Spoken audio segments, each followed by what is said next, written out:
এই হচ্ছে আলু দিয়ে রুটির রেসিপি। প্রথমে আলুটাকে সিদ্ধ করে নিন, ঢেকে দিয়ে সুন্দর করে আটাটাকে চেলে নিন। পরিমাণ মতো লবণ, কিছুটা তেল দিয়ে সুন্দর করে মেখে নিতে হবে। মেখে নিন, তারপর দিয়ে দিন জল, পরিমাণ মতো জল দেবেন। মেখে মুখে সুন্দর করে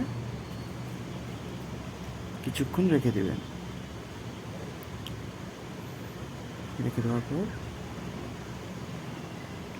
তারপর ছোটো ছোটোগুলো করে কেটে নিতে হবে।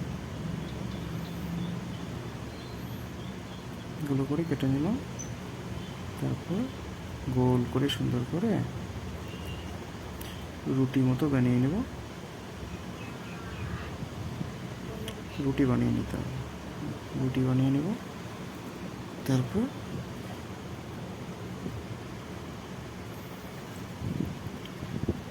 সুন্দর করে গোল করে নিলাম। সবগুলো বানিয়ে নিয়েছি। এবার কড়াইয়ে ভেজে নেব এক এক করে। শুকনো কড়াইয়ে ভেজে নেব, উল্টে পাল্টে ভেজে নেব সুন্দর করে।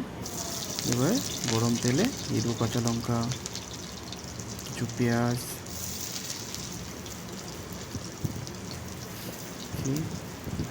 আর সেই সিদ্ধ করা আলুটা সুন্দর করে কষিয়ে লবণ হলুদ দিয়ে কষিয়ে লবণ দিলাম। এবার দেবো হলুদ,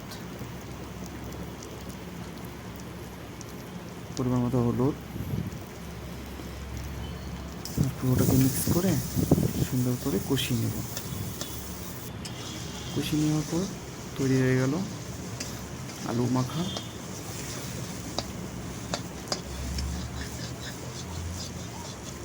সুন্দর করে কষিয়ে উঠিয়ে নেব।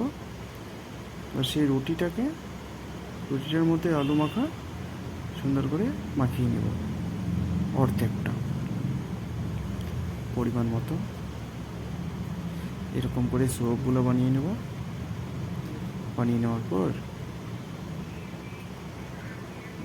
এরকম বাস ফোল্ড করে দিয়ে আলুটা চারোদিক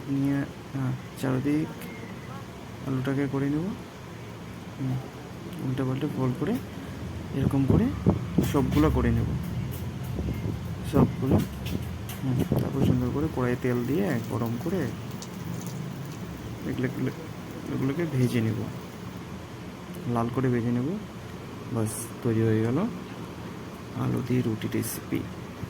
সুন্দর একটা রেসিপি, সবাই একবার হলেও ট্রাই করবেন, দেখবেন অনেক টেস্টি আলু দিয়ে রুটির রেসিপি।